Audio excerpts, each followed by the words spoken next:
দর্শক, ইস্পাহানি মির্জাপুর চা মুক্তবাক অনুষ্ঠানে আপনাদের স্বাগত জানাচ্ছি। আমি নাজনীন নাসিরুদ্দৌলা। আমাদের আজকের আলোচনার বিষয় গণভোট কবে। মূল আলোচনায় যাবার আগে আমাদের অতিথিদের সঙ্গে আপনাদের পরিচয় করিয়ে দিতে চাই। আমার সাথে আছেন নীলোফার চৌধুরী মনি, সাবেক সংসদ সদস্য বিএনপি, আছেন অ্যাডভোকেট আবু হেনা রাজ্জাকি, রাজনৈতিক বিশ্লেষক, আছেন জনাব আলাউদ্দিন মোহাম্মদ, যুগ্ম সদস্য সচিব, জাতীয় নাগরিক পার্টি। আপনাদের তিনজনকে অসংখ্য ধন্যবাদ সময় করে আসার জন্য এবং তিনজনকে স্বাগত জানাচ্ছি আমাদের স্টুডিওতে। শুরুতে অ্যাডভোকেট আবু হেনা রাজ্জাকি, আমি আপনাকে দিয়ে শুরু করতে চাই। আপনি তো জানেন যে আজ যেটি সবচেয়ে বেশি আলোচিত বিষয়, জুলাই সনদের সংবিধান সম্পর্কিত প্রস্তাবগুলো বাস্তবায়নের পদ্ধতি নিয়ে আজ রাজনৈতিক দলগুলোর সঙ্গে ঐকমত্য কমিশনের আবারও আলোচনা হলো এবং গণভোট অনুষ্ঠানের বিষয়ে দলগুলোর মধ্যে মতৈক্য হয়েছে এরকম একটি খবর আমরা বিকেল নাগাদ শুনলাম, যেখানে জাতীয় ঐকমত্য কমিশনের সভাপতি অধ্যাপক আলী রিয়াজ তিনি এটি বললেন এবং 15ই অক্টোবরের মধ্যে সুপারিশ চূড়ান্ত করে সরকারের কাছে, প্রধান উপদেষ্টার কাছে দেওয়ার বিষয়ে কমিশন আশাবাদী, তেমনটি তারা জানিয়েছেন। কিন্তু অধিবেশনের পর যখন সাংবাদিকদের সঙ্গে রাজনৈতিক নেতারা কথা বললেন, তখনই আবার আমরা দুই রকম বক্তব্য পেলাম। বিএনপি বলছে যে তারা যেদিন জাতীয় নির্বাচন হবে সেদিনই গণভোট চায়, আবার জামায়াত বলছে যে যেহেতু এর আগে মানুষ গণভোট নিয়ে খুব একটা অভ্যস্ত না, তাই তারা চায় জাতীয় নির্বাচনের আগে গণভোট অনুষ্ঠিত হোক। তাহলে তো আসলে শেষ হইয়াও হইল না শেষ। ধন্যবাদ আপনাকে এবং আমার দুই সহ আলোচক এবং আপনার চ্যানেল 24-এর দর্শক শ্রোতা সবাইকে আমার শুভেচ্ছা। দেখেন, 5ই আগস্ট একটা ব্যাপক পরিবর্তনের পর সংস্কারের কথা আসছে, ঐক্যমত্যের কথা আসছে এবং ফাইনালি আমরা বিভিন্ন কমিশন গঠন করা হয়েছে, কমিশনরা রিপোর্ট সাবমিট করছে। সময়ের ব্যবধানে আশাবাদ দিয়ে আমরা হই যে চালু হইলে ভালো। শেষ পর্যন্ত এসে আমরা ঠেকলাম কোথায়? সেই ফেব্রুয়ারি থেকে শুরু হইল সংস্কার কমিটি এবং ঐক্যমত্য কমিটির আলোচনা। তবে যে কোনো জিনিসে আলোচনা করতে হয়, আলোচনা করেই সুরাহা করতে হয়। কিন্তু আমরা লক্ষ্য করে দেখলাম যে ফেব্রুয়ারি থেকে সেপ্টেম্বর মধ্যে একটা লম্বা সময় গেছে, কিন্তু সেই লম্বা সময়ে আমরা অনেকগুলা বিষয়ে একমত হয়েছি বলতেছে, আবার অনেকগুলো বিষয়ে নোট অফ ডিসেন্ট আছে এবং এগুলো থাকবেই। মেনি ম্যান মেনি মাইন্ডস, এটা কোনো অপরাধ না। কিন্তু প্রশ্ন হচ্ছে যে বিষয়গুলো ঐক্যমত্য হয়েছে এবং যেগুলো নোট অফ ডিসেন্ট দিচ্ছে, এই নোট অফ ডিসেন্ট যেগুলো দেওয়া হয়েছে সেগুলো একটা মৌলিক ব্যাপার, অনেক বড় মাপের। আর যেগুলো ঐক্যমত্য হয়েছে সেটাতে কোনো বিষয় না তা না, কিন্তু সেটাতে না হইলেও খুব বেশি, তার চেয়ে ওই বেসিক জায়গাটা আমরা আটকে গেছি। তো যাই হোক, আজকে ফাইনালি যখন আমরা শুনলাম যে একটা ঐক্যমত্যে সবাই পৌঁছেছে এবং একটা গণভোট হবে, যেটা আপনি বললেন, এবং গণভোট হবে এবং এ ব্যাপারে ঐক্যমত্য হইলেও ফাইনালি গিয়ে ঠেকলো কোথায়? গণভোট কখন হবে। এতে যেটা বিএনপির দিকের বক্তব্য সেটা হইলো কি, যে গণভোট একই দিনে হোক। একই দিন হইলে ফার্স্ট ওই একই যারা নির্বাচিত হবে তারা প্রথম পর্যায়ে থাকবে, গণপরিষদ বলেন আর যাই বলেন, তারপরে তারা ঐক্যমত্য হওয়ার পরে তারপরে সেটাকে ভেঙে দিল এবং তারা ওত নিবে। এটা হলো নর্মাল প্রসেস।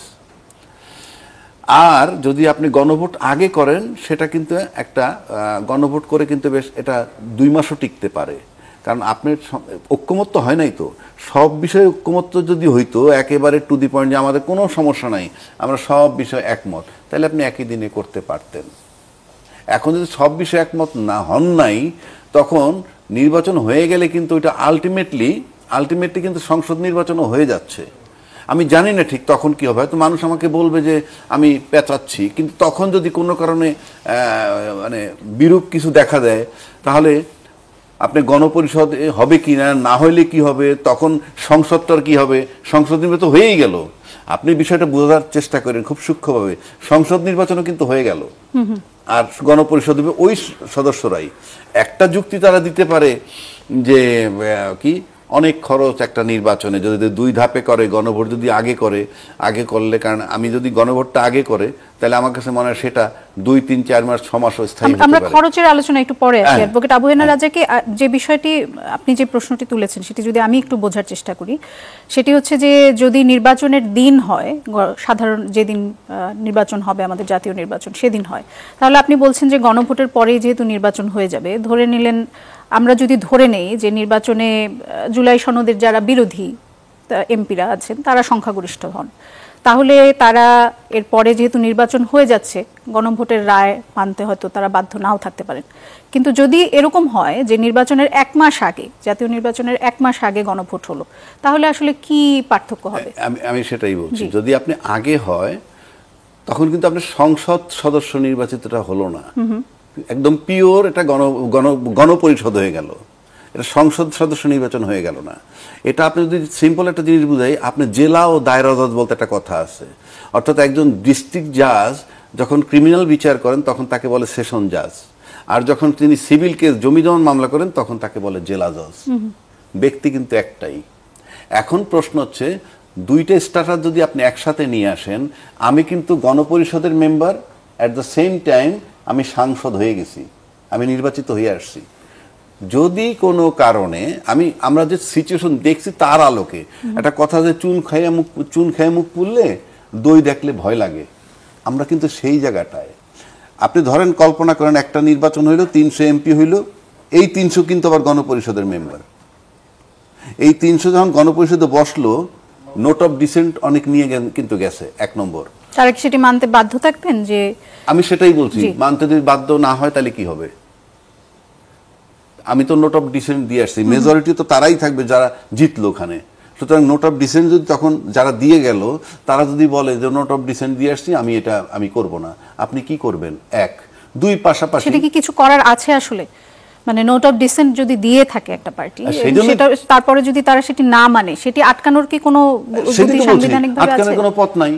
সেজন্য যদি আপনি শুধু গণভোট নির্বাচনটা আগে করেন তাহলে একটা জায়গা আসতে হবে। তখন কি হবে যে গণভোট যদি ফয়সালা না হয়, গণপরিষদটা যদি ফয়সালা না হয়, তাহলে নির্বাচনে যাচ্ছে না। মানে এইটা একটা ধাপ থাকে। আর তখন যদি আমি বলছি না হবে, কোনো কারণে যদি না ঠিক আছে সংসদ হয়ে গেছে, আমরা হইল না যখন আমরা সংসদই করব, সংসদ নির্বাচন তো হয়ে গেল, তারা তো এমপি অলরেডি, সেটাই তো বলতেছি। একই সাথে তো রেজাল্ট হচ্ছে, আমি তাই তো বলছি, আপনি তো একই রেজাল্টে 300 এমপি প্রথম থাকবেন। আপনি মনে করছেন যে তাহলে গণভোট এবং জাতীয় নির্বাচনের মাঝখানে যে মধ্যবর্তী সময়টা, সেখানে একটা ব্যবস্থা গ্রহণ করা যাবে যাতে করে জুলাই সনদ বাস্তবায়ন করার জন্য একটা ব্যবস্থা গ্রহণ করা যাবে। সেই ব্যবস্থাটা কি, সেটার কি কোনো পরিষ্কার ধারণা? সেটা ওই যে আলোচনা চলতে থাকবে। এই যেমন ধরেন আপনি নোট অফ ডিসেন্ট যেগুলো দিবেন সেগুলো তো কমপ্লিট হয় নাই, সেই আলোচনাটা তো চলতে থাকবে। সেক্ষেত্রে জাতীয় নির্বাচন কি অনিশ্চিত হয়ে যাবে না? সেক্ষেত্রে জাতীয় নির্বাচন কি অনিশ্চিত হয়ে যাবে না? জাতীয় নির্বাচন সেটাই হয়ে গেল যদি গণভোট আগে করেন, সেটা বলছেন? হ্যাঁ, গণভোট আগে করলে যদি সেটি নিয়ে বসে থাকেন তাহলে জাতীয় নির্বাচনটা ডিলে হতে পারে। আপনার কি মনে হয় জামাত কি সেই জন্যই গণভোটটা আগে? জামাত সেজন্য করছে কিনা জানি না। আপনি যদি ওই তর্কে আসি, ওই তর্কে আসলে আমরা তো নির্বাচন অলরেডি দিয়ে দিছি, 13তম সংসদ নির্বাচন হবে, তাই না? এই যে 13তম সংসদ নির্বাচনের যখন একটা রোডম্যাপ দেওয়া হইলো, তখন কিন্তু এইখানে গণপরিষদ এই সমস্ত কোনো আলাপ ছিল না, ছিল না, শুধু একটা রোডম্যাপ দেওয়া হয়েছে। এখন তফসিল দিবে, তাহলে আপনি এই যে 13তম নির্বাচন হবে সেখানেই থাকতে হবে। তো নির্বাচনের একটা রোডম্যাপ দেওয়ার পর আবার এইগুলো যদি চলমান থাকে তাহলে তো আপনার একটা ক্লাউড থেকে যায়, একটা ডাউট থেকে যায়, আমরা কোথায় যাচ্ছি। যদি আপনি গণপরিষদ আগে করেন তাহলে ওই নির্বাচন ডিলে হয়ে যেতে পারে, আর দুইটা যদি একসাথে করেন তাহলে নোট অফ ডিসেন্ট যারা দিয়ে গেছে তারা যদি তাদের সিদ্ধান্ত অটল থাকে তাহলে আপনি বাস্তবায়ন কিভাবে করবেন? কারণ একই ব্যক্তিত্ব সংসদ সদস্য হয়েই গেল নির্বাচন করে। আমি এখনো পরিষ্কার না যে নোট অফ ডিসেন্ট যারা দিবেন, গণভোট যদি আগেও হয় তাহলে বাস্তবায়ন আসলে হবে সেই ধরনের নিশ্চয়তা কিভাবে এই সময়ের ভিতর আমরা পাবো। আমরা সেই বিষয়ে এখনো আমি মনে হয় না আমি পরিষ্কার উত্তর পেয়েছি। আমি একটু নীলোফার মনির কাছে যেতে চাই এই প্রসঙ্গে, যদি কিছু যোগ করতে চান। যদি জামাত যেটি বলেছে যে গণভোট আগে চায় তারা, যদি সেটি হয় সেক্ষেত্রে বিএনপির অবস্থান কি? ধন্যবাদ আপনাকে, যারা শুনছেন আমার শুভেচ্ছা অভিনন্দন, আমার সহ আলোচক বৃন্দকে শুভেচ্ছা। আমি নিজেও, আমার কাছে দুর্বোধ্য লেগেছে ওনার কথা। এই কারণে দুর্বোধ্য লেগেছে যে নির্বাচনটা বিএনপি এবং অন্যান্য কিছু দল, এনসিপি সহ যারা একদিনেই ভোট চেয়েছে, যেটা গণভোট এবং জাতীয় নির্বাচন একদিনে হলে যখন ভোট কাউন্ট হবে তখন কিন্তু একাধারে এমপি হয়ে যাচ্ছে, একাধারে আপনার জুলাই সনদের ব্যাপারটা মিটে যাচ্ছে। তাহলে তারা কেন এমবার্গো দিবে? তারা তখন তার এমবার্গো দিতে পারে না। নোট অফ ডিসেন্ট আগে দেওয়া থাকবে, সেটা নিয়ে পরে আলোচনা হতে পারে। ওই পরে আলোচনার জন্য গণভোটের জন্য কোনো সমস্যা হবে বলে আমি মনে করি না। এমবার্গো কেন দিতে পারবেন না নীলোফার মনি? ওই টাইমে আপনি ভোট দিলেন, আপনি তার পক্ষে বিপক্ষে দুইটার ভোট হবে ওইখানে, জাতীয় সনদের গণভোটটা এরকম হবে হ্যাঁ অথবা না, জি। সেটা হবে।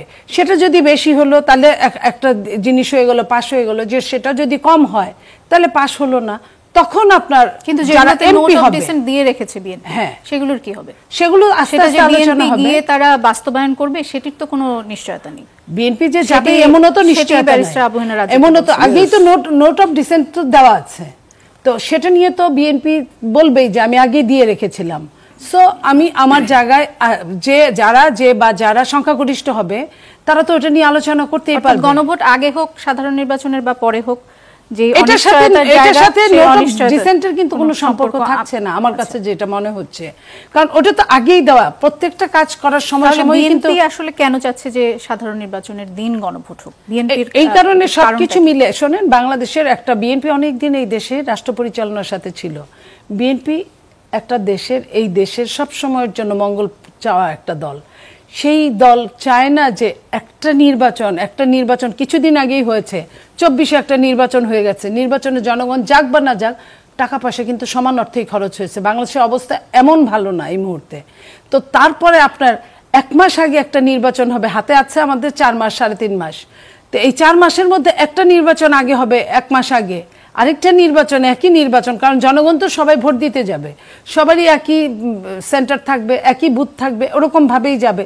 তাহলে একটা ভোটের জন্য ইন্ডিভিজুয়াল এতগুলো অর্থ খরচ করে দেওয়ার কোনো অর্থই হয় না, কারণ বিএনপি আর্থিক ক্ষতি কমানোর জন্য এটি করছে। এটা তো অবশ্যই আছে, এই সিদ্ধান্তের এটা অবশ্যই আছে। তারপরে আপনার আরো যেটা 1 মাস আগে নির্বাচন হলে বা 1.5 মাস আগে নির্বাচন হলে এই নির্বাচনে পজিটিভ নেগেটিভ নিয়ে আপনার এটা নিয়ে অনেক দূর পর্যন্ত যেতে পারে, যেটা আপনি ওনাকে বললেন যে নির্বাচন তাহলে পিছায় যেতে পারে কিনা, জাতীয় নির্বাচনের উপর একটা প্রভাব পড়তে পারে কিনা, সেটাও তো একটা ব্যাপার। যে সেটা যদি জাতীয় নির্বাচনের উপর একটা প্রভাব পড়ে তাহলে ক্ষতিটা কার হবে? এই দেশের নাগরিকদের, এই দেশের সর্বসাকুল্যে, এবং অবশ্যই বড় দল। মনে হয় আপনার বক্তব্য পরিষ্কার। আমরা যদি একটু অন্য প্রসঙ্গে আমি একটা লাইন যোগ করি ওনার সাথে। এই যে বললো যে 1 মাস 1.5 মাস, বিষয়টা হচ্ছে যে আপনি যদি ডিটারমাইন্ড থাকেন যে গণভোটে যাওয়ার পর, গণপরিষদ হওয়ার পর এটা অ্যাপ্রুভাল হবেই, তাহলে যদি একদিনে না গিয়ে 1 মাস আগে নির্বাচন একটা হয়ে যায়, অসুবিধাটা কোথায়? ইফ ইউ আর ডিটারমাইন্ড, মানে আপনি ক্লিয়ার ডিটারমাইন্ড থাকলে ইলেকশনের দিন হলেও তো কোনো সমস্যা নাই, ইলেকশনের দিন করলে তো সমস্যা নাই, কোনো সমস্যা নাই, কিন্তু প্রশ্ন না হলে তখন কি হবে? কিন্তু ডিটারমাইন্ড কিনা সেটা তো আসলে সেটাই তো বলছি, টাইম ইজ দ্য বেস্ট জাজ। যদি না হয় তাহলে কিন্তু খারাপ পরিস্থিতি হবে, কারণ ওনারা কিন্তু তখন সংসদ সদস্য। আমরা আবারও আপনার কাছে আসবো। নীলুফার চৌধুরী মনি, যে প্রসঙ্গে আমি আপনাকে প্রশ্ন করতে চাচ্ছিলাম সেটি হচ্ছে যে সাংবাদিক সোহরাব হাসান, তিনি প্রথম আলোতে একটি কলাম লিখেছেন, আপনি নিশ্চয়ই খেয়াল করেছেন কলামটি, যেখানে তিনি বলেছেন যে জামায়াত দেশের নির্বাচনী আসনের সবকটিতেই সম্ভাব্য প্রার্থী আরও প্রায় 1 বছর আগেই তারা দিয়ে রেখেছে, যেটি নিয়ে টকশোগুলোতেও বারবার আলোচনা হচ্ছে। কিন্তু কয়েকদিন আগে আমরা দেখলাম যে বিএনপির সম্ভাব্য প্রার্থীর একটি তালিকা ফেসবুকে ঘুরছে, এবং তারপরে আপনাদের দল থেকে জানানো হলো যে তালিকাটি ভুয়া। এখনো আমরা জানি যে বিএনপি তালিকা দেয়নি, আপনারা বলছেন খুব শীঘ্রই গ্রিন সিগন্যাল দেয়া হবে। বিএনপি এখনো পর্যন্ত নেতাকর্মীদের মধ্যে দ্বন্দ্ব মেটাতেই ব্যস্ত, এবং অনেক সোর্স থেকেই বলা হচ্ছে যে প্রতিটি আসন থেকে অ্যাটলিস্ট 7 থেকে 8 জন নমিনেশন চাচ্ছে। এছাড়া শরিক দলের জন্য কতগুলো আসন ছাড়া হবে, বলা হচ্ছে যে শরিক দল নাকি 100টি আসন আপনাদের কাছে এর মধ্যে চাইছে ছেড়ে দেওয়ার জন্য। যেমন সোহরাব হাসান ব্রাহ্মণবাড়িয়া 2 আসনের উদাহরণ দিয়েছেন, সেখানে বলেছেন যে রুমিন ফারহানাকে বহিরাগত ঘোষণা করে সেখানে তাকে ঠেকাতে 7 জন মনোনয়ন প্রত্যাশী এক হয়েছেন। তিনি চট্টগ্রাম 6 আসনের উদাহরণ দিয়েছেন, বলেছেন যে এখন পর্যন্ত সেখানে 15 জন খুন হয়েছেন। কিভাবে আসলে বিএনপি এই দ্বন্দ্ব সামলাবে? নির্বাচন তো খুব কাছে। দেখেন, বিএনপি একটা বড় দল, এটা আপনি ঠিক কথাই বলেছেন। বড় দলে বড় সমস্যা, অনেকদিন নির্বাচন পায় নাই, যে কারণে একটা কিউ হয়ে আছে, লাইনটা লম্বা হয়ে আছে। BNP in the meantime, BNP নেতৃবৃন্দ সব জেলার বিভাগীয় পর্যায়ে নেতৃত্ব ঠিক করে স্ট্যান্ডিং কমিটি মেম্বারদের আন্ডারে সব জেলার সাথে প্রায় ইন্টারভিউ নেওয়া প্রায় শেষের দিকে, ইন্টারভিউ হয়ে গেছে।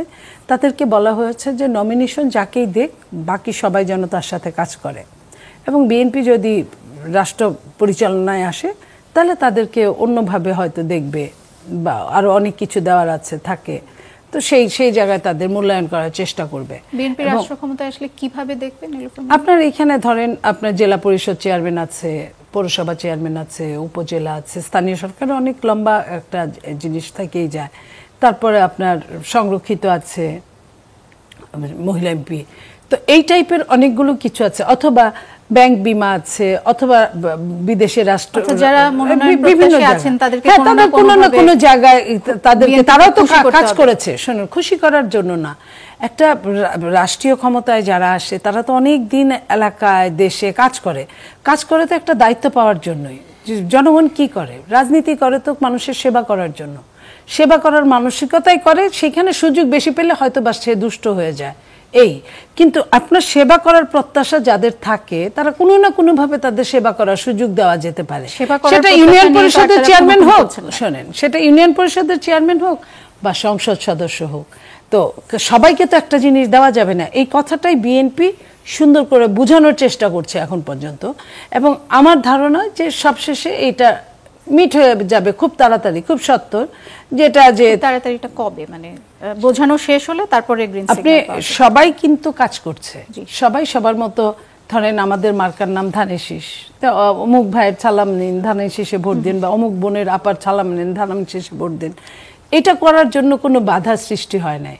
তো যদি আপনার মার্কার জন্য ভোট চায় এবং সম্ভাব্য প্রার্থীদের নাম এলাকাবাসী জানে, মনে মনে কেউ কাউকে সাপোর্ট করছে, আবার কেউ বলছে যে নমিনেশন নিয়ে আসবে আমরা তাকেই দিব। ফিরে আসবো, আমাদের প্রায় বিরতির কাছাকাছি সময় হয়ে যাচ্ছে, আমরা যদি আমাদের আরেক আলোচকের কাছে একটু যেতে চাই।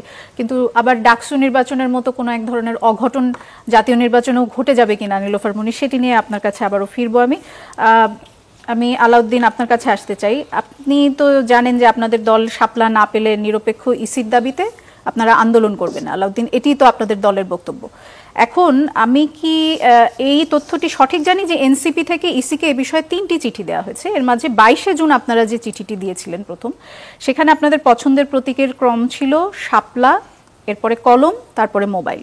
এবং আমার জানা মতে আপনাদের নির্বাচন কমিশনের পক্ষ থেকে যে তালিকা দেয়া হয়েছে, যে পছন্দের মার্কাগুলো, মানে তারা যে মার্কার অপশন আপনাদেরকে দিয়েছেন, সেখানে কলম এবং মোবাইল দুটোই আছে, কিন্তু শাপলা নেই। এটা কি ঠিক যে আপনারা শাপলা, কলম অথবা মোবাইল চেয়েছিলেন? আমরা যে প্রথমে আপনার প্রতীক চেয়েছি, প্রতীকের মধ্যে ছিল শাপলা, কলম এবং মোবাইল, কিন্তু পরবর্তীতে আমরা প্রতীক সংশোধন করে শাপলা, সাদা শাপলা এবং লাল শাপলা দিয়ে এসেছি। এখন মূলত ডিবেটটা শাপলার মধ্যে নেই। ডিবেটটা হলো যে শাপলা কেন দেওয়া হবে না, কেন প্রতীকে আসবে না, এটার ভিত্তিটা কি, এই বিষয়টা একটা স্পষ্ট ব্যাখ্যা। তারা বলছেন যে এটি জাতীয় প্রতীক, সেজন্য তারা এটা বলছে না জাতীয় প্রতীক।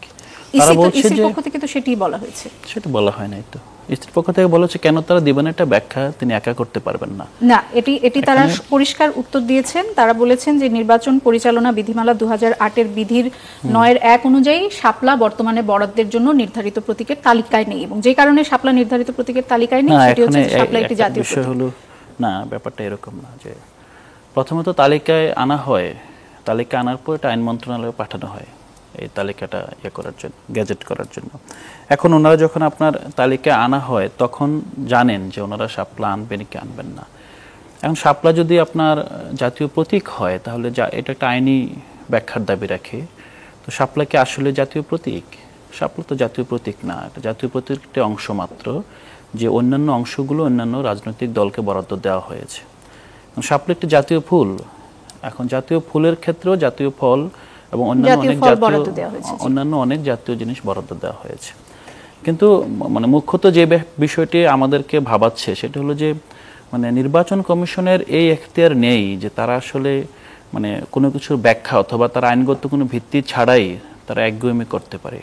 আপনি আরেকটা এক্সাম্পল দেখেন, এখানে নির্বাচন কমিশনে অনেকগুলো দল, কয়েক ডজন দল আপনার আবেদন করেছে। হঠাৎ করে এনসিপির সাথে জাতীয় লীগ নামে একটি দল, তারা বলল দুটো দল আপনার নির্বাচনী সবগুলো আপনার যে শর্ত পূরণ করেছে তাদেরকে আপনার এখন নিবন্ধন দেওয়া যাবে। এখন আমি বুঝি না আসলে, আমরা গণঅভ্যুত্থানের পরেও কিন্তু অনেকগুলো দল আসছে সামনে, যে দলগুলো কম বেশি আমরা সবাই চিনি, তাদের অফিস কোথায় জানি, তাদের দলের নেতাকে জানি, তাদের টুকিটাকি আপনার প্রোগ্রাম আছে, যার যার ক্যাপাসিটি অনুযায়ী। আপনি কি জাতীয় লীগ বলে কখনো কোনো দলের নাম শুনেছেন? না, আমি শুনিনি। তো এখন ধরেন এই যে একটা বিষয়, এখন এই বিষয়টা তো আমরা তো সাংবিধানিক প্রতিষ্ঠান, তাদের কাছে জবাব চাইতে পারি না, কিন্তু এটা খুবই কয়েকটা মিডিয়া রিপোর্টও করেছে, তাদের অফিসের কোনো নির্দিষ্ট জায়গা নেই এবং কস্টেপ দিয়ে লাগিয়ে রেখেছে ব্যানার একটা রাস্তার পাশে, এটাই তাদের অফিস। তো নির্বাচন কমিশন আপনাদের সঙ্গে বেমাতা সুলভ আচরণ করছে আপনাদের? আমাদের সাথে না তো, জাতির সামনে। আপনি জাতীয় লীগ বলে কিছু নেই। কেন করছে সেই আলোচনা আমি আসবো বিরতির পরে। আমি আপনার কাছে ফিরবো আলাউদ্দিন। একটা বিরতিতে যেতে হচ্ছে আমাদের। দর্শক, একটা বিরতিতে যাচ্ছি, ফিরছি কিছুক্ষণ পর, সাথে থাকুন।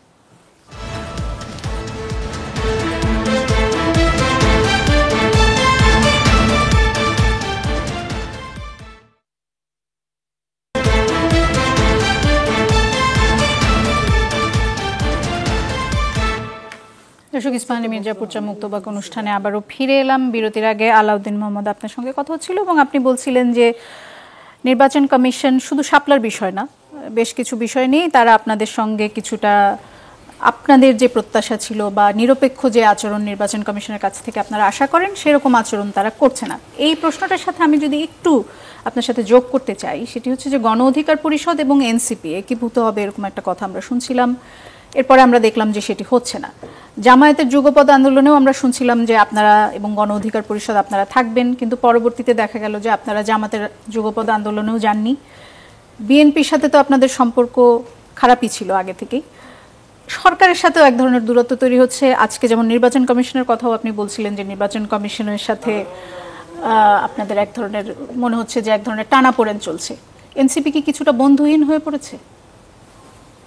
প্রথমত আমি যদি নির্বাচন কমিশন দিয়ে শুরু করি, তো নির্বাচন কমিশনটা এমন একটি সময়ে আপনার সংগঠিত হয়েছে যে সময়টা বাংলাদেশে নির্বাচন কবে হবে এবং বাংলাদেশের সামনে গণঅভ্যুত্থানের পরপর যে আপনার আহতরা হসপিটালে কাতরাচ্ছে, প্রতিদিন রাস্তায় আন্দোলন হচ্ছে, এই সময়ের মধ্যে কিন্তু আপনার নির্বাচন কমিশন গঠিত হয়েছে এবং আমরা এবং অন্যান্য অনেকগুলো দল কিন্তু নির্বাচন কমিশনার কে হবে, যেটা সার্চ কমিটিতে নাম জমা দিতে হয়, আমরা নামও জমা দেই নেই। যে আসলে নির্বাচন কমিশন নিয়ে ওই সময় আমাদের প্রায়োরিটিতে ছিল না যে নির্বাচন কমিশনার কে হবে, কারণ ওই সময়ে আপনার সংস্কার হবে কিন্তু সংস্কার কমিশনগুলো সংগঠিত হয় নাই। এর কিছুদিন পরে সংস্কার কমিশন সংগঠিত হয় এবং সংস্কার কমিশনগুলো ঢাকার বাইরে 2-4 জায়গায় মিটিং টিটিং করে সিভিল সোসাইটির সাথে বসে তারপর তারা রাজনৈতিক দলগুলোর কাছে এবং বিভিন্ন প্ল্যাটফর্মের কাছে আপনার মতামত চায় এবং রাজনৈতিক দলগুলো এবং বিভিন্ন প্ল্যাটফর্ম তাদের কাছে মতামত দেয়। সেই অনুসারে তারও আরও কয়েক মাস পরে ঐকমত্য কমিশন গঠিত হয় এই বিষয়গুলো পর্যালোচনার জন্য এবং রাজনৈতিক দলগুলোকে ডাকে এগুলো নিয়ে মতামত দেওয়ার জন্য। প্রথমত নির্বাচন কমিশন গঠনের সাথে আমাদের যেই নতুন রাষ্ট্রের সম্ভাবনা এবং পরিবর্তিত যে রাষ্ট্রের বাস্তবতা, এরা বাস্তবতা সম্পৃক্ত ছিল না এবং ওই সময়টা স্বাভাবিকভাবে আমরা ধরে নিয়েছিলাম যে আগে নির্বাচন ব্যবস্থা সংস্কার হবে, সংস্কারের পর নতুন আইনের ভিত্তিতে নতুন কমিশন হবে। সো এই কমিশনটা না আমরা বেশি আসলে আমরা কনসার্ন ছিলাম না। তো পরবর্তীতে দেখা গেল যে বাংলাদেশের মানে যত দিন যাচ্ছে আমরা দেখেছি গণঅভ্যুত্থানের যে চেতনা, যেরকম একটা আপনার অ্যাসপিরেশন ছিল মানুষের, এটা কিন্তু আপনারা ধরে নিয়েছিলেন যে এই নির্বাচন কমিশন টিকবে না, মানে এই নির্বাচন কমিশনের অধীনে জাতীয় নির্বাচন হবে না। অবশ্যই, কারণ সেটি মেনে আপনারা এই নির্বাচন কমিশনকে মেনে নিয়েছিলেন। ওই বাস্তবতাটাই ছিল যে হাবিবুল আওয়াল পদত্যাগ করেছেন এবং হাবিবুল পদত্যাগ করার পর আপনার একজন নির্বাচন কমিশনার বসিয়ে দেওয়া হয়েছে। ওই সময়ে বাংলাদেশের প্রতিটা প্রতিষ্ঠান কারা বসিয়ে দিয়েছেন নির্বাচন কমিশন? নির্বাচন কমিশন সরকারই বসিয়ে দিয়েছেন। এখন ধরেন সরকার বসিয়ে দিয়েছেন, এটা অনেকটা একতরফা ভাবে বসিয়েছেন, কারণ মূলত গণঅভ্যুত্থানকারী শক্তিগুলোর ধারণা ছিল একতরফা ভাবে। তখন তো সরকারের সাথে এনসিপির সম্পর্ক যথেষ্ট ভালো ছিল। সরকারের সাথে এনসিপির সম্পর্ক তখন যেমন ছিল এখনো তেমনই আছে। সরকারের যতদিন এনসিপিকে দরকার হয়েছিল একটা স্টেবল গভর্নমেন্টের জন্য এবং গণঅভ্যুত্থানের মাধ্যমে যে আকাঙ্ক্ষাটা জনগণের মধ্যে তৈরি হয়েছে এটাকে পুশ করার জন্য, সেটা এনসিপি করে গিয়েছে, এখনো করে যাবে। কারণ আমরা মনে করি যে এই সরকার ভুল করবে, এই সরকারের অনেক সমস্যা থাকবে, সমালোচনা করব, বাট এই সরকারকে যে ম্যান্ডেট দেওয়া হয়েছে তাকে এগুলো বাস্তবায়ন করেই পদত্যাগ করতে হবে অথবা আপনার গণতান্ত্রিক উত্তরণ ঘটাতে হবে। সেই ক্ষেত্রে এনসিপির সাথে প্রাথমিক যে সম্পর্কটা ছিল আমরা এখনো সেই সম্পর্কটাই আমরা আছে বলে মনে করি। সো এটা এমন না যে প্রথমে তো খুব ভালো সম্পর্ক ছিল, কিন্তু ওই সময় দেখেন যে আপনার রাস্তা আন্দোলন হচ্ছে, আন্দোলন ঠেকাবে কে? আন্দোলন ঠেকার মতো অবস্থানে সরকারের বিরুদ্ধে প্রতিদিন আনসার বিদ্রোহ হচ্ছে, নার্সদের বিদ্রোহ হচ্ছে, বিভিন্ন জায়গা থেকে নামে বেনামে। আপনার সরকার আপনাদেরকে ব্যবহার করেছে কেন? সরকার ব্যবহার করবে কেন? সরকার আমাদের সরকার, এই সরকার গণঅভ্যুত্থানের সরকার। আমরা ব্যবহার করার মানে আইডিয়াটাই মানে এখানে অমূলক। এখানে মূলত সরকার তো মানে রাজনৈতিক দল অনেকদিন ধরে জনগণের কাছ থেকে ভোট নিয়ে সরকার গঠিত হচ্ছে এরকম না। এখানে অভ্যুত্থানকারী শক্তি দেখেছে রাষ্ট্র শূন্য হয়ে পড়েছে। ওই সময়ে অধ্যাপক ইউনূসকে দাওয়াত দিয়ে বিদেশ থেকে এনে তার কাছে রাষ্ট্রের আপনার দায়িত্বভার দিয়েছেন যে আপনার রাষ্ট্রকে একটা শক্তিশালী প্রাতিষ্ঠানিক সংস্কারের দিকে নিয়ে এবং জুলাই আপনার যেটা বিচার, গণহত্যার বিচার এবং একটা সুষ্ঠু নির্বাচন দিয়ে গণতান্ত্রিক যাত্রা সংহত করুন। সো সরকার ব্যবহার করেছে অথবা সরকারের সাথে আমাদের সম্পর্কটা এরকম, আমরা এটা এখনো মানবো না, ভবিষ্যতে কোনোদিন যদি প্রশ্ন তো এটা মানবো না। কিন্তু আপনাদের দলের প্রধান তো বলেছেন যে কয়েকজন উপদেষ্টাকে বিশ্বাস করে আপনারা প্রতারিত হয়েছেন। তা তো বটেই, একটা প্রতিষ্ঠান তো সেটাও তো একরকম ব্যবহার করা, উপদেষ্টারা তো সরকারি এটা ব্যবহার করে না। প্রথমত নাহিদ ইসলাম কে? নাহিদ ইসলাম তো ব্যক্তি না। নাহিদ ইসলাম গণঅভ্যুত্থানের মাধ্যমে উঠে আসা এক দফার ঘোষক। নাহিদ ইসলামকে জনগণ তার একটা মানে মৌনসম্মতি দিয়েছে, নাহিদ ইসলামকে সরকার গঠনের একটা ম্যান্ডেট দিয়েছিল ওই সময়টা। আপনি দেখেছেন যে 5 আগস্ট যখন ক্ষমতার কেন্দ্রবিন্দু হয়ে যায় ক্যান্টনমেন্ট, সেখান থেকে এটাকে বঙ্গভবনে নিয়ে এসে সবগুলো রাজনৈতিক দলের সমন্বয়ে 3 দিন সময় লেগেছে সরকার গঠন করতে।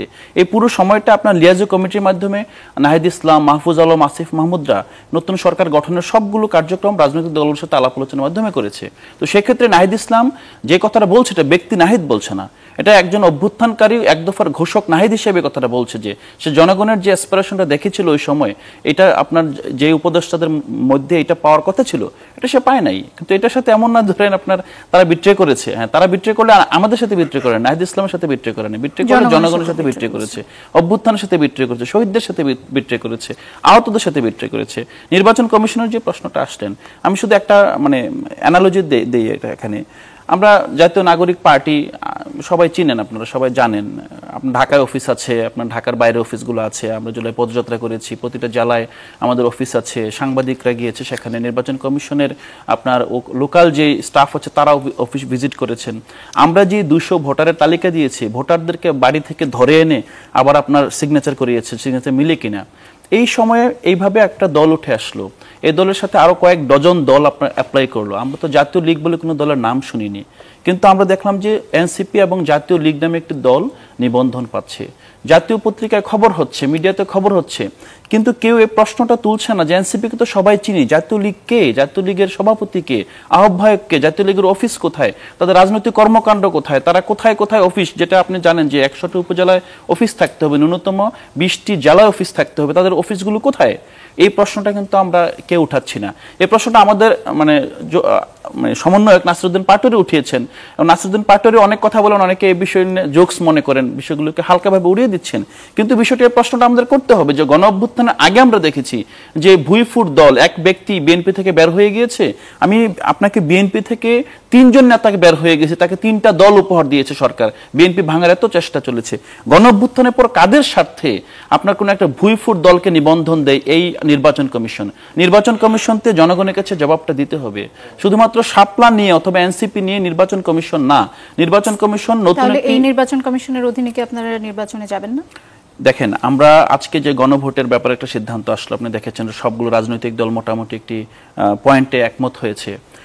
5 আগস্টের পর আমরা যখন 7 সেপ্টেম্বর জাতীয় নাগরিক কমিটি গঠন করি, তার এখানে 8টা আমরা প্রতিশ্রুতি দিয়েছিলাম জনগণের সাথে যে আমরা একটি নতুন সংবিধান প্রণয়নের জন্য গণপরিষদ নির্বাচনের দাবিতে আন্দোলন করে যাব।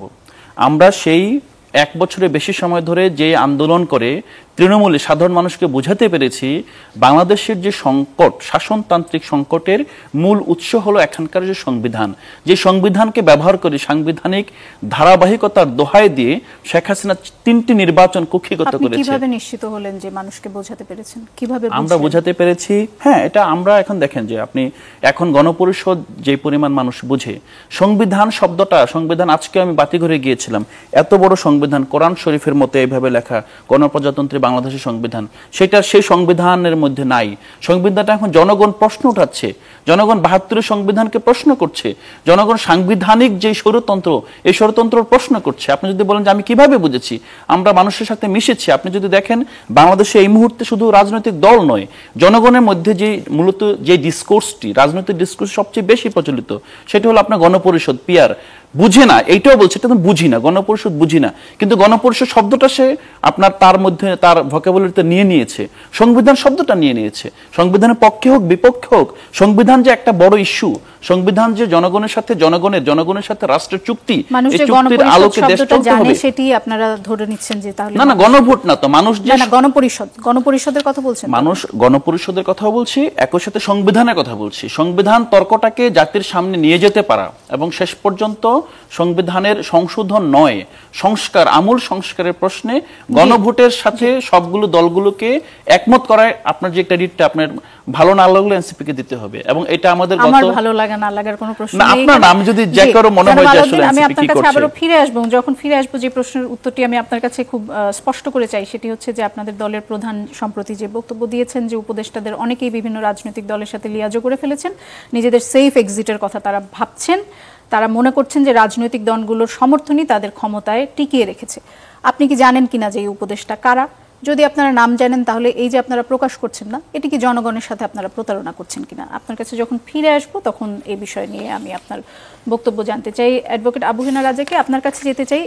এই প্রসঙ্গে যদি কিছু যোগ করতে চান বলতে পারেন। আর আরেকটি প্রসঙ্গে আমি আপনার মনোযোগ আকর্ষণ করতে চাই। এবারের দুর্গাপূজায় সারা দেশে 793টি পূজা মণ্ডপে অসুরের মুখে দাড়ি লাগানো হয়েছে এবং এই ঘটনায় থানায় জিডি করা হয়েছে আজকে স্বরাষ্ট্র উপদেষ্টা জানিয়েছেন।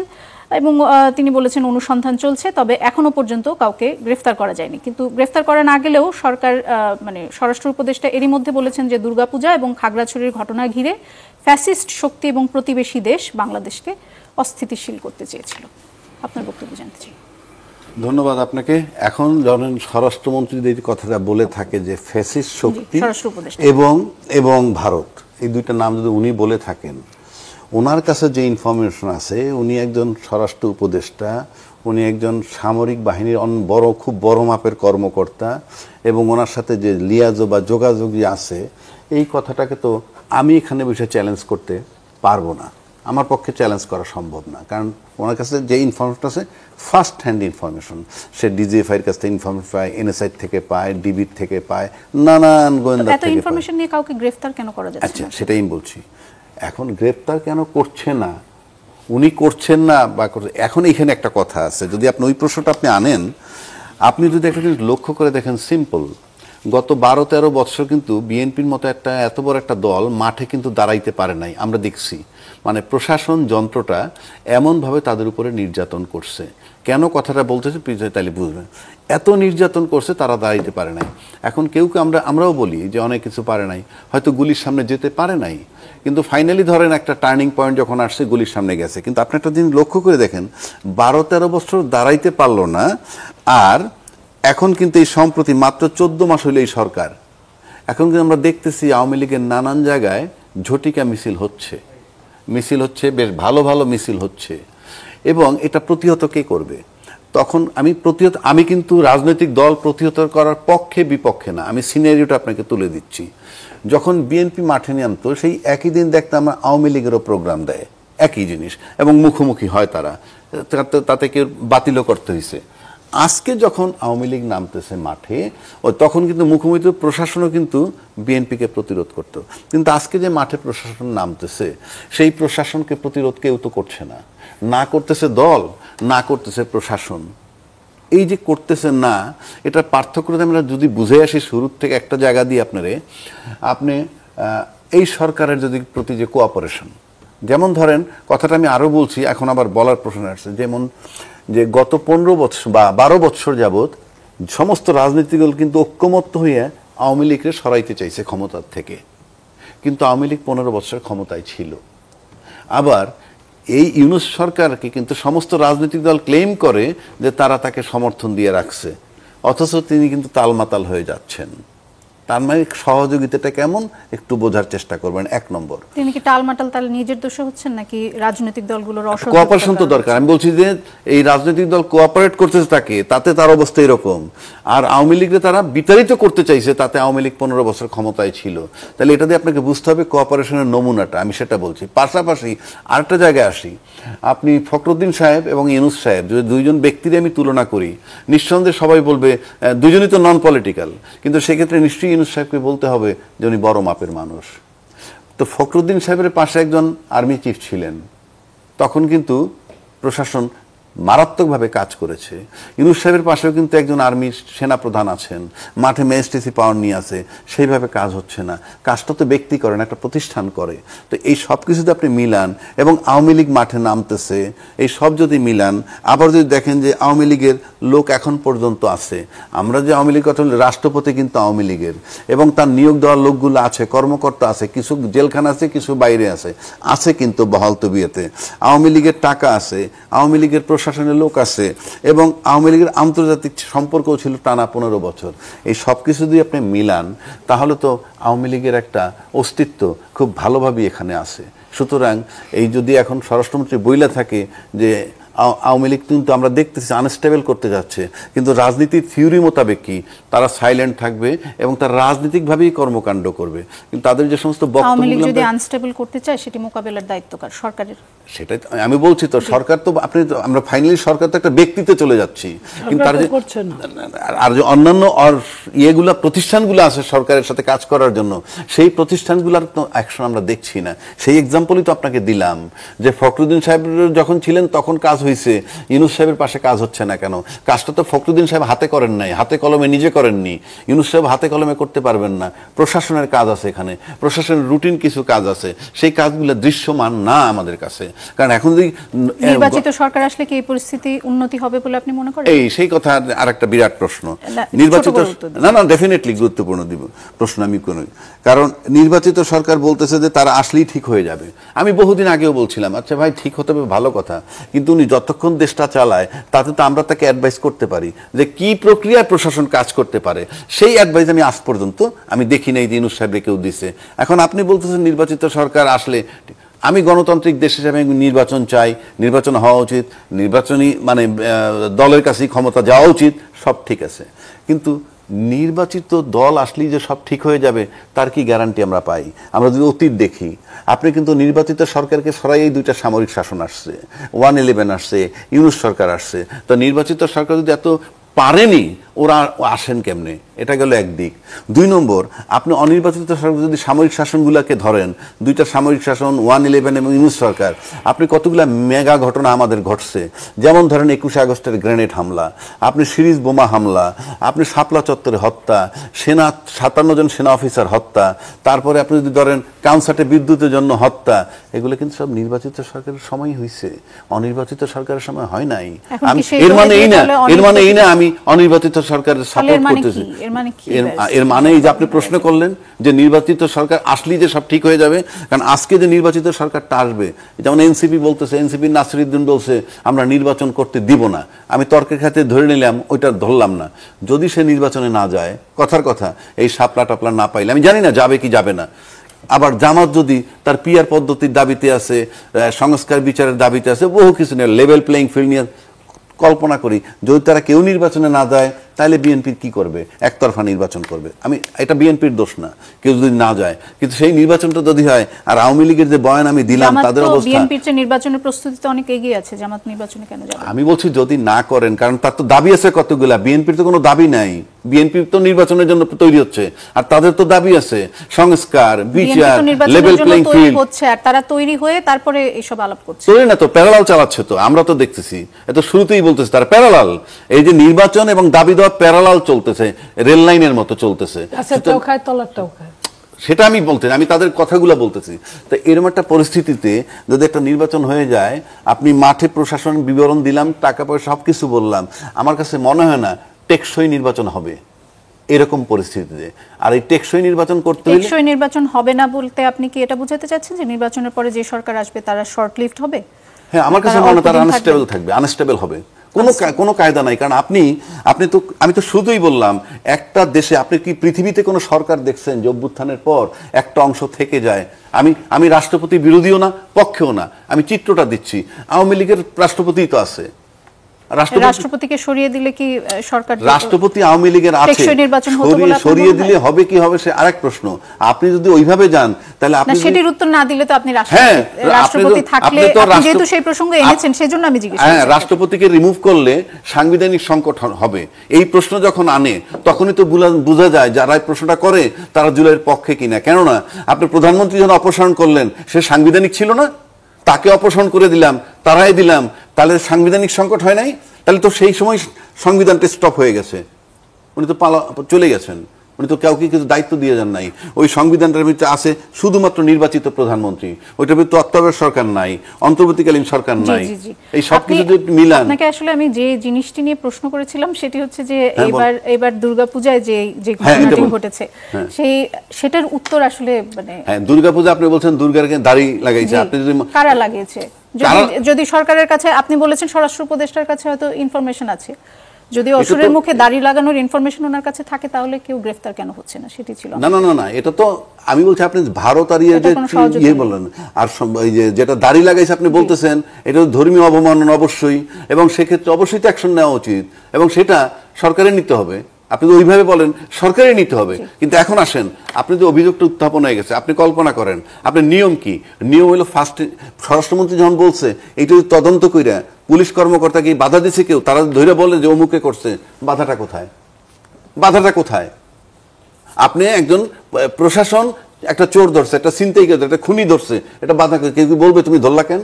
সুতরাং এই যে বিষয়টা উত্থাপন হয়েছে, প্রশাসনের তো নৈতিক দায়িত্ব এটাকে গ্রেফতার করা, তদন্ত করা। স্বরাষ্ট্রমন্ত্রী কি বলছে যে গ্রেফতার করো না? আমি বলছি তর্কের খাতিরে, সে তো বলে নাই। সেটা তো আমরা জানি না, আমাদের পক্ষে জানা সম্ভব না। না না, আমরা দেখতে পাচ্ছি যে কেউ গ্রেফতার হয়, তাহলে তো পত্রিকা আসতো, কার গাফিলতিতে গ্রেফতার হয়নি সেটি তো আমাদের পক্ষে জানা সম্ভব না। এটা যে আমি কিন্তু সবকিছু পত্রিকায় আসে না জনাব আবু হেনা রাজ্জাক, সবকিছু পত্রিকায় আসে না। আপনি বলেন আপনিও জানেন, আমিও জানি। না না, তাহলে আমরা তো অনেক কিছু তাহলে এইভাবেই জানি। ওইটা যখন জানেন, আমি আপনার কাছে আবারও ফিরে আসবো, আমি একটু নীলোফার চৌধুরী মনির কাছে যেতে চাই। আপনি জানেন নিশ্চয়ই যে আজ জামাতের আমিরের সাথে সুইজারল্যান্ডের রাষ্ট্রদূত দেখা করেছেন। বিদেশি শক্তিগুলো কি এবার জামায়াতকে একটু বেশি গুরুত্ব দিচ্ছে, আপনাদের কি মনে হচ্ছে? এবং কুষ্টিয়া 3 আসনে জামায়াতের যিনি সম্ভাব্য প্রার্থী মুফতি আমির হামজা, তিনি বলেছেন যে আমেরিকা অলরেডি চাচ্ছে এদেশের রাষ্ট্রীয় ক্ষমতায় জামায়াতে ইসলামী আসুক, এবং সেজন্য তিনি 5টি কারণও বর্ণনা করেছেন যে কেন আমেরিকা চাচ্ছে যে জামায়াতে ইসলাম রাষ্ট্রীয় ক্ষমতায় আসুক। দেখেন, নির্বাচনের আগে নির্বাচনের বৈতরণী পার হওয়ার জন্য অনেকেই অনেক রকম কথা বলে, তারা অনেকভাবে মাঠে নেমেছে। আপনার এটাকে কি বলবো, এটা অনেকটা, এটা বলাও ঠিক হবে না, এটা যে পূজা গেল দুর্গা দেবীর 10 হাত থাকে, অসুরের তো থাকে না। অসুরকে বধ করার জন্যই আসে যেভাবেই হোক। তা এখন তারা এখন কোন রোলে আছে আমি জানি না, রোলটা আগে জানতে হবে যে তাদের রোলটা কি।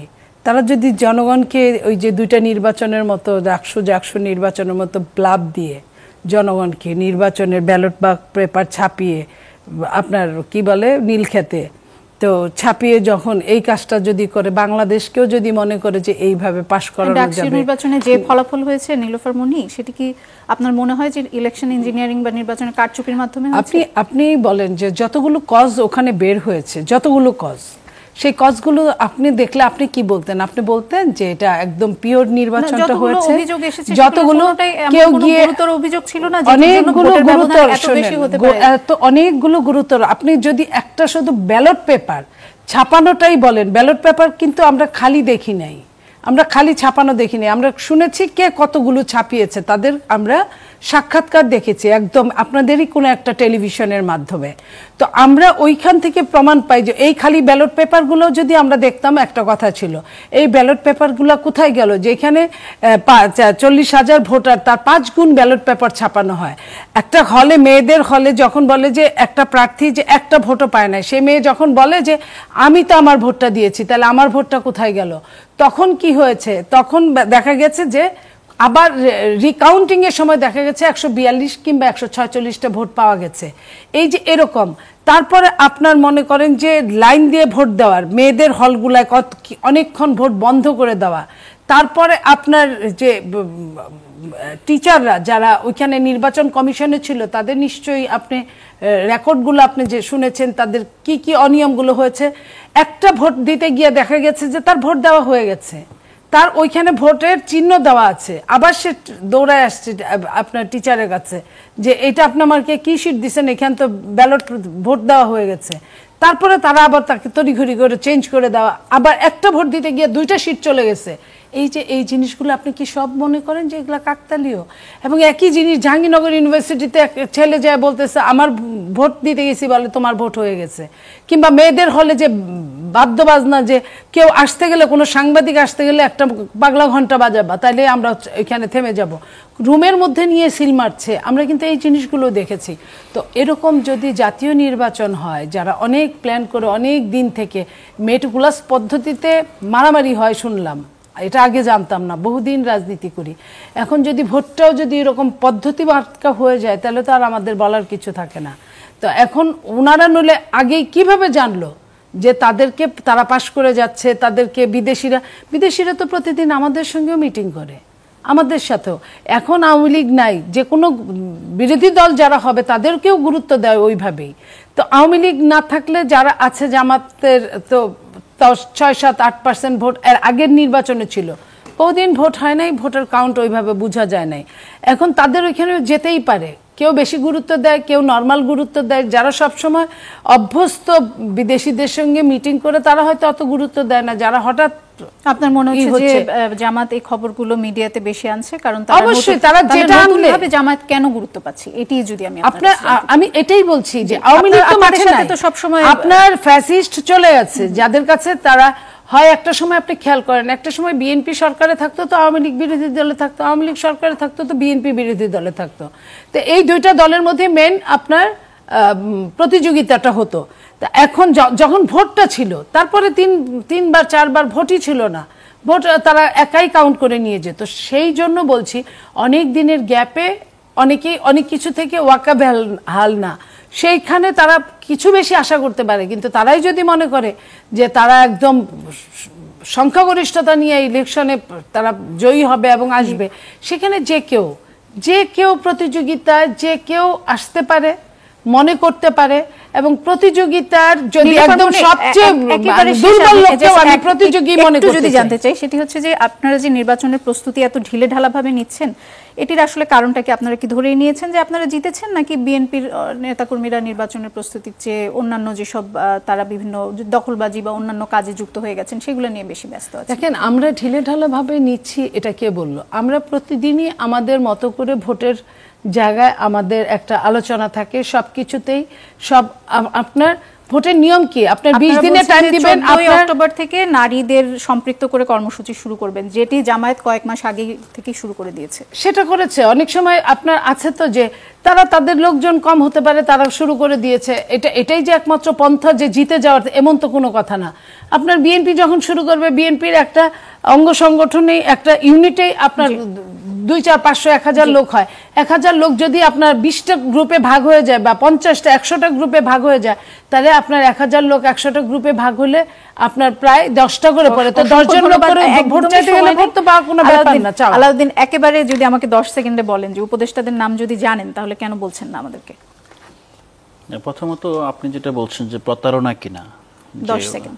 প্রতারণাটা আসলে কি, কারো ক্ষতির উদ্দেশ্যে যদি মিথ্যা আপনারা যদি জানেন যে তারা কোনো এরকম কাজে যুক্ত আছেন যেটি জনগণের স্বার্থের সাথে সংঘর্ষ হচ্ছে, তাহলে আপনারা কেন সেই নাম প্রকাশ করবেন? প্রথমত আপনার জুলাইয়ের যে আকাঙ্ক্ষা, সেটার সাথে আপনার অনেক উপদেষ্টাই আপনার আকাঙ্ক্ষার সাথে সঙ্গতিপূর্ণ কাজ করেন নাই, এটা একটা স্টেটমেন্ট। আরেকটা স্টেটমেন্ট হলো, ধরুন তাদের অনেকেই আপনার বিশ্বাস ভঙ্গ করেছেন, কিন্তু এখন বিশ্বাস ভঙ্গের যদি আপনি সুস্পষ্ট যদি মানে তথ্য দিতে চান জাতির সামনে, এটার জন্য যেই আপনার এভিডেন্স লাগবে, যে দায়িত্ব লাগবে, সেই দায়িত্ব কি কোনো রাজনৈতিক নেতার কিংবা কোনো আপনার পাবলিক ফিগার আছে?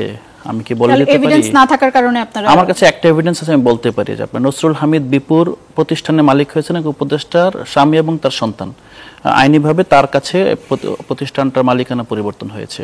এখন এটা আপনি চাইলে গুগল করে এখনই পাবেন। আপনারা অপেক্ষা করছেন, প্রমাণ আসলে আপনারা প্রকাশ করবেন। আমার কাছে আর সময় নেই আমার হাতে। না, আমার আহ্বায়ক যে জিনিসটা আপনার গোপন না, ঠিক না, সেটা আপনার সরাসরি কাউকে বলে নাই, সেটা ধরুন আমি তো বলতে পারবো না। তবে আমি যেটা বললাম, এই ধরনের ঘটনা তো ঘটেছে। যে অসংখ্য ধন্যবাদ আপনাদের তিনজনকে। দর্শক, আমাদের অনুষ্ঠান এখানে শেষ করতে হচ্ছে। আগামীকাল রাত 11:30 আবার কথা হবে নতুন বিষয়।